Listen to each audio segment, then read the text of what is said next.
Hello, কেমন আছেন সবাই? আমি আবার হাজির হয়েছি শালুক ফুলের লাজ নাই পর্ব ১৬ নিয়ে। লিখেছে রাজিয়া রহমান।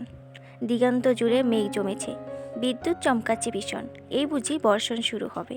শীতল হাওয়া ছেড়েছে প্রকৃতি। শালুকের মনটা উদাস হয়ে গেল। দুপুরে নামমাত্র কিছুটা খেয়েছে সে। আজ তো আফিফার বৌভাত হবে। সবাই নিশ্চয়ই গিয়েছে, খুব আনন্দ করছে নিশ্চয়ই সবাই মিলে। নিজের অদৃষ্টকে নিজেই নিজে জিজ্ঞেস করলো, কী দোষ ছিল আমার? আমার আনন্দময় জীবনে কেন এমন নেমে এলো অন্ধকার? যে জীবনে ছিল বসন্তের উৎসব, সেই জীবনে কেন আজ শীতে রিক্ততা?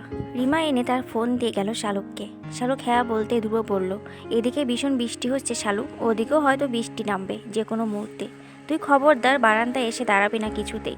বৃষ্টির পানি যাতে কিছুতেই না লাগে তোর গায়ে। সাবধানে থাকবি শালুক, কোনো চিন্তা করবি না, আমি আছি তো। শালুককে উত্তর দিতে না দিয়ে কল কেটে দিল ধ্রুব। শালুক একটা নিঃশ্বাস ফেলে বারান্দায় দরজা বন্ধ করে দিল। গুড়ি গুড়ি বৃষ্টি নেমেছে। রিমা ফোন নিতে এসে জিজ্ঞেস করলো, লেবু মাখা খাবে শালুক? শালুক মাথা নাড়িয়ে অসম্মতি জানালো। রিমা শালুকের হাত ধরে বলল, কি হয়েছে তোমাদের শালুক? এভাবে ভেঙে পড়েছো কেন? এত তাড়াতাড়ি বিয়ে করে নিলে কেন? ধ্রুব দেখলাম আমাকে টেক্সট দিয়ে বলল, শালুককে বিয়ে করে এসেছি, তোর বাসায় ১-২ রাত থাকবে। এরপর হয়তো জানতে চাইলাম, কিছুই বলল না কি হয়েছে। শালুক একবার ভাবলো বলে দিবে কিভাবে কি হয়েছে। পর মুহূর্তে মত পাল্টালো। যেখানে ধ্রুব কিছু বলেনি সেখানে শালুক বলে দেওয়া ধ্রুবর অপমান। তাই আস্তে করে জবাব দিল, কিভাবে কি হলো আমি নিজেও কিছু বুঝতে পারছি না আপু, আপনি ধ্রুব ভাইয়ের থেকে জেনে নিন। রিমা হেসে বলল, এখন তো হাজবেন্ড হয়ে গেছে শালুক, এখন আর ভাই বলছে কেন, শুধু ধ্রুব বলো। শালুক আতকে উঠল। সে ধ্রুব ভাইকে শুধু নাম ধরে বলবে? মরেই যাবে তাহলে। এটাও কি সম্ভব কখনো? রিমা হেসে ফেলল শালুকের লজ্জা দেখে। তারপর বলল, আচ্ছা থাক, লজ্জা পেতে হবে না, তোমাদের টেনাটুনির ব্যাপার সেটা, নিজেদের সংসার হলে তখন সব ঠিক হয়ে যাবে। রিমা চলে যেতে শালুক ভাবতে লাগলো, নিজেদের সংসার? কাকে নিয়ে সংসার করবে শালুক? সে তো সংসার বলতে জানে মা বাবা ভাই বোন চাচা চাচি দাদা দাদি ফুপু সবাই মিলে একসাথে এক বাড়িতে থাকা। সংসার মানে সকালে সবাই মিলে চায়ের আড্ডা, সন্ধ্যাবেলায় ছোট চাচির হাতে ঝালমুড়ি, মায়ের হাতের নুডলস, বড় চাচির হাতের পকোড়া ভাজা। সংসার মানে দুপুরে বেজেতে বসে মুরগি রান্না পেলে কেটে কেটে সব একাকার করে ফেলা, বড় চাচার হুমকি ধামকি শুরু হয়ে যাওয়া, মুরগির রান 2 পিস একসাথে শালুককে দিতে হবে বলে আদেশ জারি করা, পুকুরে সবাই মিলে দাপাদাপি করে গোসল করা। সংসার মানেই তো যৌথ পরিবারের সবাই মিলে থাকা। দুজন মিলে কি সংসার হয় নাকি? বৃষ্টিতে ভিজে ধ্রুব বাসা খুঁজতে লাগলো। কিছুতেই পছন্দসই বাসা পাচ্ছে না। আবার বাসা পছন্দ হলে সেখানে ভাড়া বেশি। ধ্রুবর ব্যাংকে মোটামুটি 50,000-এর উপরে টাকা আছে। সকাল থেকে ঘুরতে ঘুরতে ধ্রুব বাসা পেল আসরের নামাজের পর। রোডের সাইডে ছোট্ট একটা বাসা, 3 তলা পর্যন্ত। বাড়ির বাইরে থেকে থেকে বোঝা যাচ্ছে বাসা ভেতরটা কেমন সুবিধাজনক নয়। বাইরের দেওয়ালে শ্যাওলা ধরা, বাড়ির নীল রং উঠে জায়গায় জায়গায় সাদা সিমেন্ট দেখা যাচ্ছে। বাসার সামনে একটা বাগান বিলাস গাছ আছে, সাথে একটা কামিনী গাছ, অন্য পাশে 2টো নারিকেল গাছ। ধ্রুব আল্লাহ আল্লাহ করে ভেতরে গেল। বাইরে থেকে যেমন দেখাচ্ছে ভেতরটা তেমন নয়। ভেতরের রং ঠিক আছে, যদিও দেয়াল খুব মসৃণভাবে ঘষেনি রং করার সময়। অফ হোয়াইট কালার রং দেওয়া দেওয়ালে।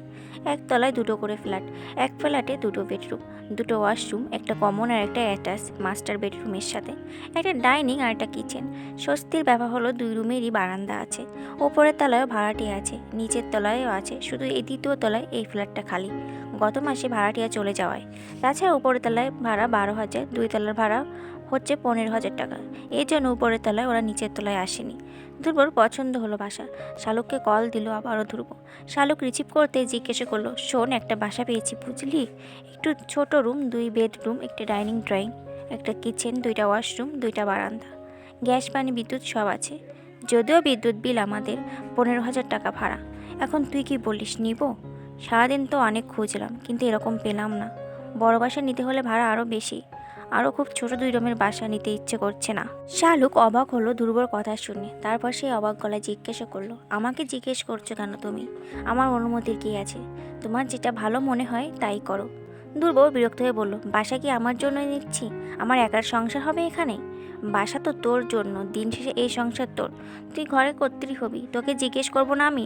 তোর পছন্দ না হলে আমি আরও 1000টা বাসা খুঁজবো। ছোট বাসা শুনে রাগ করছিস না? আমি রিমার মেসেঞ্জারে ছবি পাঠাচ্ছি বাসায়, তুই দেখ আগে।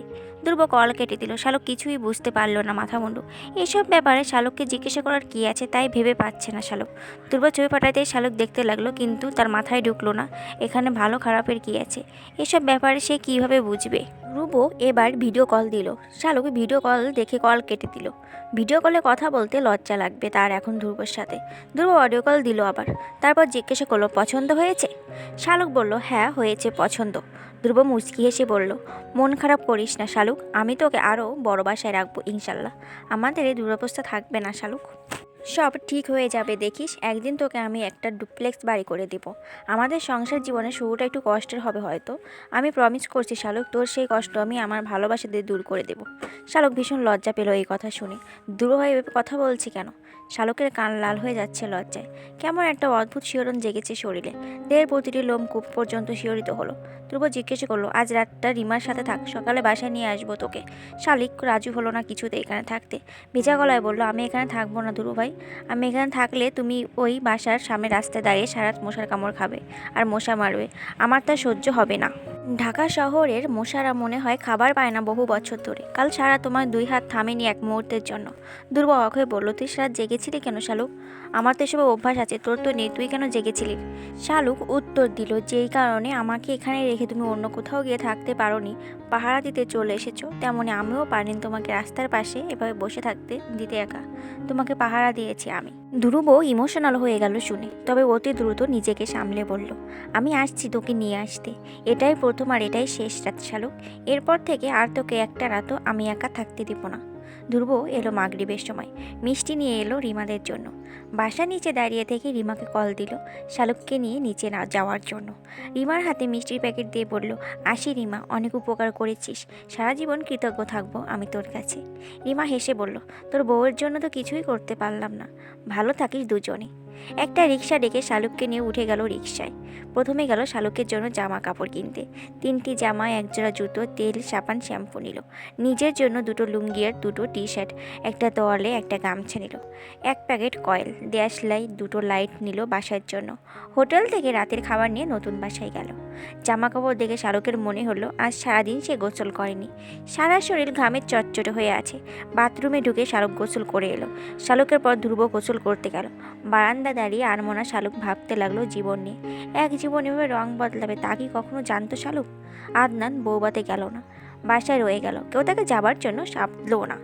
একা বাড়িতে আদনান রয়ে গেল, নীরব নিস্তব্ধ বাড়িটিতে আদনানের কাছে পোড়াবাড়ি বলে মনে হচ্ছে, যেন এবারে প্রাণ শালুক ছিল। বুকের ভেতর কেমন হাঁকার করতে লাগলো। রাতে আসা কল দিয়ে আদনানকে জানিয়েছে তাদের বিয়ের কথা। আশার কাছে বিয়ের কথা জানার পর থেকে আদনানের বুকের ভেতর অস্থিরতা আরও বেড়ে যাচ্ছে। কি হতো বিয়েটা আরও কিছুদিন আগে হয়ে গেলে? তাহলে তো শালুককে হারাতে হতো না। বউ নিয়ে সবাই ফিরল সন্ধ্যাবেলায়। আফিফা আদনানের সামনে দিয়ে চলে গেল, একটাবার আদনানের দিকে ফিরিয়ে তাকালো না। আদনানের মনে হচ্ছে নিজেকে জড় পদার্থ একটা, সবাই নিজেকে নিয়ে ব্যস্ত, আদনানের দিকে কেউ ফিরেও তাকাচ্ছে না। বিশেষ করে শালুকের মা হাসনা আদনানের ছায়াও মারায় না। আদনানের বুকের ভেতর একটা দীর্ঘশ্বাস বের হয়ে এলো। দাদির কাছে গিয়ে আদনান বসলো। সিতারা বেগম নাতির মুখের দিকে তাকিয়ে বললেন, কি কাজ করলি ভাই, সবার মনে কষ্ট দিলি। ধ্রুব তো তোর ভাই, শালুক তো তোর বোন, ওগো বদনাম কইরা কি সুখ পাইলি তুই? আদনান জবাব দিতে পারল না। দাদির পা চেপে ধরে বলল, আমি যা চেয়েছি তা হয়নি দাদি, আমার বুকের ভেতর জ্বলে পড়ে যাচ্ছে, কষ্ট আমারও কম হচ্ছে না দাদি। সিতারা বেগম বললেন, কি চাইছিলি তুই? আদনান মাথা নিচু করে বলল, তা বলা যাবে না দাদি, এ দুনিয়ায় কেউ জানে না তা, আমি নিজেই হেরে গেছি দিন শেষে। ধ্রুব তো জিতে গেছে দাদি, সবাই ওকে ভালোবাসে, পোড়া কপাল তো আমার। সিতারা বেগম আদনানের কথার মানে বুঝতে পারলেন না। রাতে ঘুমাতে গিয়ে শালুক বিপাকে পড়ে গেল।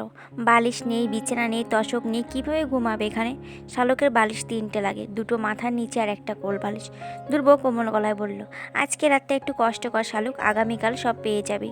আগামীকাল গিয়ে খাট, তশক, বালিশ সব নিয়ে আসবো। জামা কাপড়ে ব্যাগ মাথা দিয়ে শালুক শুয়ে পড়লো। ফ্যান না আনায় ভ্যাপসা গরমে শালুকের ঘুম এলো না।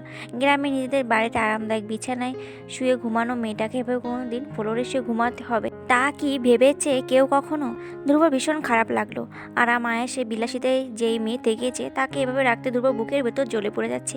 ইচ্ছে করছে শালুককে নিজের বুকের উপর নিয়ে শুয়ে থাকতে, যাতে শক্ত করে শালুকের কষ্ট না হয়, কিন্তু চাইলে তা সম্ভব না। শালুক ছটপট করছে গরমে।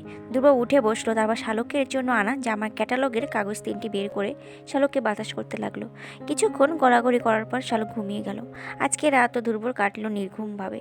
শালুকের মুখের দিকে তাকিয়ে ধ্রুব ভাবতে লাগলো, একটা চাকরি জোগাড় করতে হবে, আগামীকাল থেকে চাকরি খুঁজতে হবে, শালুকের বই খাতা সব কিনে দিতে হবে, শালুকের পড়াশোনা করাতে হবে।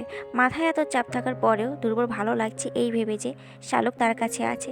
আজীবনের জন্য শালুক শুধু তার হয়ে গেছে। শালুকের ভালো লাগার জন্য দরকার হলে বকলুর বলদের মতো পরিশ্রম করবে ধ্রুব। তবু ভালোবাসা ভালো থাকুক। শেষ রাতের দিকে বৃষ্টি নামলো ঝমঝমিয়ে। শীতল বাতাস বইতে লাগলো। ধ্রুব শালুকের মাথাটা নিজের বুকের উপর টেনে নিয়ে শুয়ে পড়লো। এক হাতে তবু শালুককে বাতাস করতে লাগলো। এভাবে ঘুমিয়ে গেল ধ্রুব ফজরের নামাজের কিছুক্ষণ আগে। ভালোবাসা মানুষকে পাশে নিয়ে মানসিক শান্তিতে রাত কাটলো ধ্রুবর। কেমন লাগলো শালুক ফুলের লাজ নাই এই পর্বটি? আশা করি সবারই ভালো লেগেছে। তো পরবর্তী পর্ব পেতে এখনই চ্যানেলটি সাবস্ক্রাইব করে সাথে থাকুন।